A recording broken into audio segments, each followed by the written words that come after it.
Per fer aquesta fideuà necessitarem fideus, calamar, gambes, ceba, tomàquets madurs, saloli i pebre, brou de peix i julivert.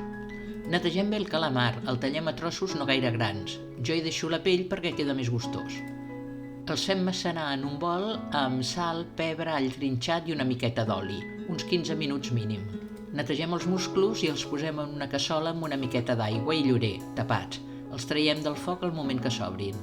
Separem les closques, colem l'aigua i l'afegim al brou de peix. Tallem la ceba ben petita i ratllem el tomàquet.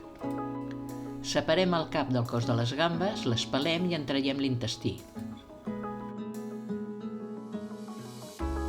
Salpebrem aquestes cues, les fregim lleugerament en oli ben calent i les reservem. En el mateix oli saltegem els caps i afegim la ceba. Quan la ceba estigui ben daurada, incorporem el tomàquet ratllat. Ho fem coure fins que aquest sofregit estigui ben caramelitzat. Traiem el cap de les gambes i les posem en el brou de peix o aigua per fer-ho bullir uns minuts. Posem els fideus al sofregit i els torrem uns 3 o 4 minuts.